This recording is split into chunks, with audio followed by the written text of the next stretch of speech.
வணக்கம். ரொம்ப ரொம்ப முக்கியமான செய்தி.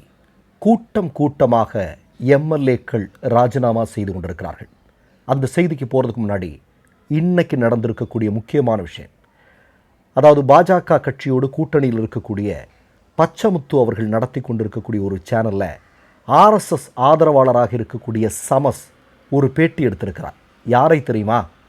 இந்திய முஸ்லீம் லீக் கட்சியினுடைய தலைவராக இருக்கக்கூடிய காதர் மொய்தீனை. காதர் மொய்தீன் ஒரு செய்தியை வெளிப்படுத்தி இருக்கிறாராம். அது என்ன தெரியுமா?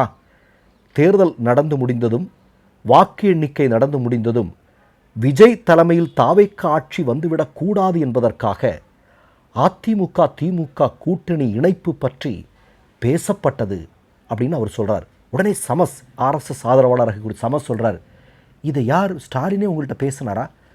ஆமாம் அப்படின்னு காதர் மொய்தீன் சொல்கிறார். பிறகு காதர் மொய்தீன் சொல்கிறாரு, முதல்ல எடப்பாடின்னு சொன்னாங்க, பிறகு திருமாவளவன் சொன்னாங்க. சரி, இதோட நம்ம நிப்பாட்டிக்கலாம். இப்போ நம்ம விஷயத்துக்கு வரலாம். காதர் மொய்தீன் சொல்லியிருக்கக்கூடிய செய்தி, அதாவது முன்னாள் முதல்வர் மு.க. ஸ்டாலினிடம் காதர் மொய்தீன் சொன்னாரா, பாஜக ஆதரவோடு வெற்றி பெற்றவர்கள், அவர்களை இந்த கூட்டணியில் கொண்டு வந்தால் மக்கள் என்ன நினைப்பார்கள், அந்த மாதிரியான ஒரு இதிலெல்லாம் இருக்கிறதுக்கு எனக்கு உடன்பாடு இல்லை அப்படின்னு காதர் மொய்தீன் வெடிக்க சொல்கிறார்.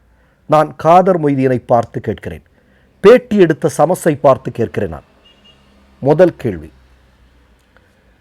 சில வாரங்களுக்கு முன்பு, சில வாரங்கள் ஒரு 10 நாளைக்கு முன்னாடி பாஜகவினுடைய தமிழ்நாட்டினுடைய மிக முக்கியமான தலைவராக இருக்கக்கூடிய நயினார் நாகேந்திரன் 107 இடங்களில் வெற்றி பெற்றதற்கு பிறகு எப்படியாவது ஆட்சி அமைக்க வேண்டும் என்று அலைந்து திரிந்து கொண்டிருந்த, ரொம்ப கஷ்டப்பட்டு கொண்டிருந்த விஜயும் விஜயினுடைய கட்சியினரும் பாஜக தலைவர்களிடம் பேசினார்கள்.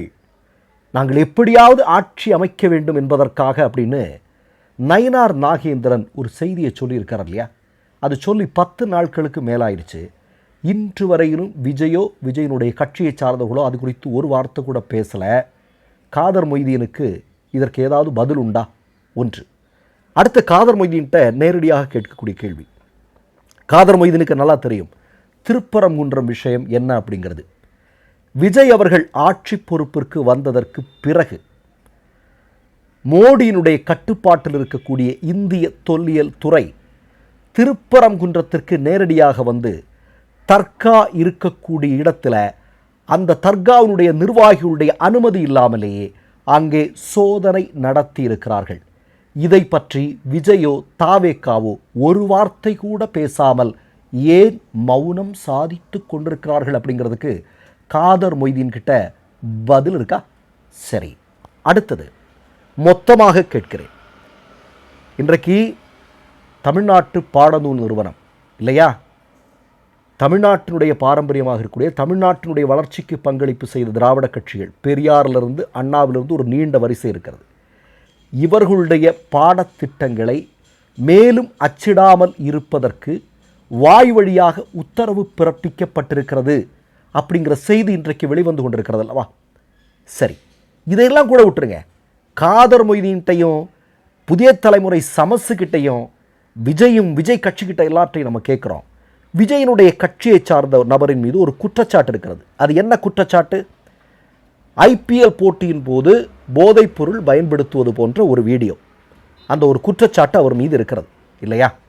இப்போ நான் என்ன கேட்கிறேன், தமிழ்நாட்டில் இப்போ திராவிட முன்னேற்ற கழக ஆட்சி இருக்கிறது, இப்படி ஒரு குற்றச்சாட்டு வந்தால் மோடி என்ன செஞ்சிருப்பார் அப்படிங்கிறது நமக்கு தெரியும். இப்போ மோடியினுடைய கைகளில் இருக்கக்கூடிய என்சிபி என்று சொல்லக்கூடிய நர்காட்டிக்ஸ் கண்ட்ரோல் பீரோ ஏன் அந்த அமைச்சருடைய வீட்டு கதவை தட்டவில்லை? ஏன் அந்த அமைச்சரை விசாரிக்கவில்லை? ஏன் ஒரு சிறு வழக்கு கூட அவர் மீது பதிவு செய்யவில்லை? இதற்கெல்லாம் காதர் மொய்தீன் பதில் சொல்லணும். விஜய்க்கும் விஜயினுடைய கட்சிக்கும் பாஜகவிற்கும் உள்ளால ஒரு நெருக்கமான உறவு இருக்குது அப்படிங்கிறதா உண்மை. இதை புரிந்து கொண்டால் நல்லது. சரி, இப்போ நம்ம விஷயத்துக்கு வருவோம். 12 இடங்களில் சட்டமன்ற தேர்தல் நடத்துவதற்கு விஜய் தயாராகி கொண்டிருக்கிறார். 12 எம்எல்ஏக்கள் ராஜினாமா செய்வதன் மூலமாக 12 இடங்களில் மறுதேர்தல் நடத்தி தன்னுடைய 106 என்கிற அந்த தேர்தல் வெற்றியை 12 கூட கூட்டி தனித்து ஆட்சி அமைப்பதற்கு காதர் மொய்தீன் உங்கள் கட்சிக்கும் சிக்கல் தான், விடுதலை சிறுத்தைகள் கட்சியும் சிக்கல் தான், வைகோ என்ன நடக்க போகுதுன்னே தெரியல. சரி, இதெல்லாம் இருக்கட்டும். நான் ஒன்றை சொல்லிக்கொள்ள விரும்புகிறேன். இப்போது நாளைய தினம் எல்லா கூட்டணி கட்சிகளுக்கும் தேநீர் விருந்து கொடுக்க போகிறாராம். அதில் தாவைக்கா தலைமையிலான ஒரு புதிய கூட்டணி ஒன்று அமையப் போகிறதாம். அந்த கூட்டணிக்கு ஒரு புது பெயர் தேடிக்கொண்டிருக்கிறார்களாம். நல்லது, நாளைக்கு என்ன நடக்கிறது என்று பார்த்துக்கொள்வோம். ஆனால் நான் ஒன்றை சொல்லிக்கொள்ள விரும்புகிறேன். 12 எம்எல்ஏக்கள் ராஜினாமா செய்ய போகிறார்கள். அந்த இடத்துல தேர்தல் நடக்குது அப்படின்னா தமிழ்நாட்டில் நடந்திருக்கக்கூடிய ஒரு மிகப்பெரிய ஜனநாயக படுகொலை இது. மறுக்க முடியுமா? மறுக்க முடியாது. நான் என்ன கேட்குறேன்னா, விஜய் அவர்கள் முதல்வர் வெற்றி பெற்றதற்கு பிறகு பெரம்பூருக்கு போனாரா? பெரம்பூரில் நன்றி சொல்வதற்காக சென்றாரா? இல்லை, ஒரு இடத்திற்கு சென்றார். அது எங்கு? திருச்சி கிழக்கு. திருச்சி கிழக்கில் இடைத்தேர்தல் நடக்கவிருக்கிறது. அடுத்ததாக அவர் எங்கே போகவிருக்கிறார்? கரூருக்கு போகவிருக்கிறார். கரூர் அதிமுக எம்எல்ஏ ராஜினாமா செய்திருக்கிறார். கரூருக்கு அவர் செல்கிறார். இப்போ நான் என்ன கேட்குறேன்னா, 12 எம்எல்ஏக்களை வெற்றி பெற வைப்பதற்காகவும் தன்னுடைய ஆட்சி அதிகாரத்தை நிலைநிறுத்துவதற்குமான ஒரு மிகப்பெரிய திட்டத்தை பல்வேறு சூழ்ச்சிகளோடு தாவைக்காவினர் தமிழ்நாட்டில் நடத்தி கொண்டிருக்கிறார்கள். இதுக்கு திமுக மேலே பழியை போட்டு தப்பிச்சிடலாம் அப்படின்னு பார்த்தா சிக்கல். ஏன் இந்த விஷயத்தை இப்போ எடுக்கிறாங்க தெரியுமா? இப்போ கரூருக்கு விஜய் அவர்கள் செல்கிறார் என்று வைத்துக்கொள்வோம். அங்கே போய் என்ன பேசுவார்? என்னங்க பேச முடியும்? இந்த 50 நாளில் என்ன நடந்திருக்கு தமிழ்நாட்டில்?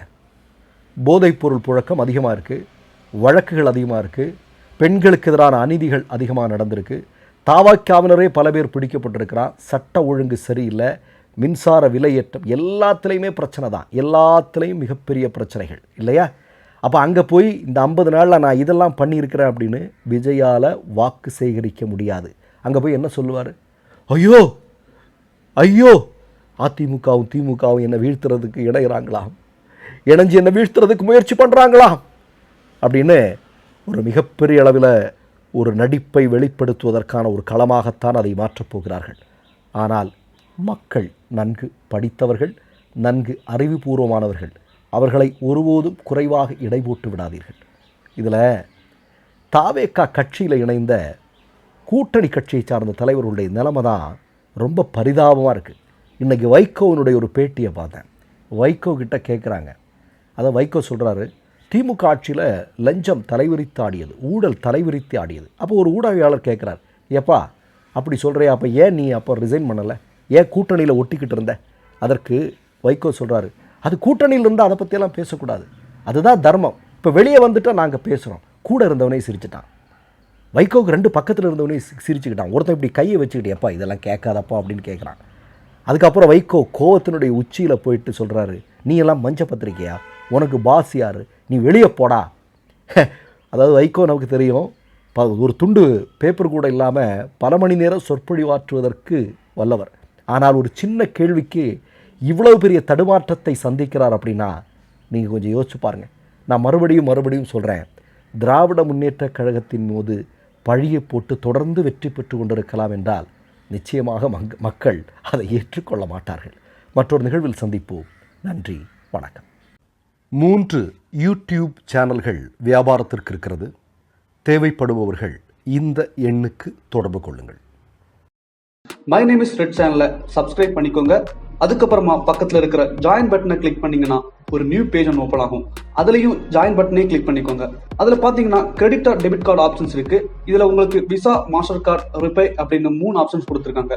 அதில் நீங்கள் எந்த கார்டு சூஸ் பண்ணுறீங்களோ அந்த கார்டோட நம்பர் என்டர் பண்ணிக்கோங்க. அப்புறமா கார்டோட வேலிடிட்டி மந்த் அண்ட் இயரை டைப் பண்ணிக்கோங்க. அடுத்தபடியா உங்க கார்டோட பின்னால சிவிசி கோடுன்னு சொல்லிட்டு 3 நம்பர்ஸ் கொடுத்துருப்பாங்க. அந்த நம்பரை இதில் என்டர் பண்ணிக்கோங்க. அப்புறமா அட்ரஸ் அண்ட் இன்ஃபர்மேஷன் என்டர் பண்ணிட்டு பைங்கிற பட்டனை கிளிக் பண்ணிக்கோங்க. ஒருவேளை உங்க கார்டு நம்பர் இன்வாலிட்னு காமிச்சிச்சுன்னா உங்க கார்டுல இன்டர்நேஷனல் யூசேஜை எனேபிள் பண்ணுங்க.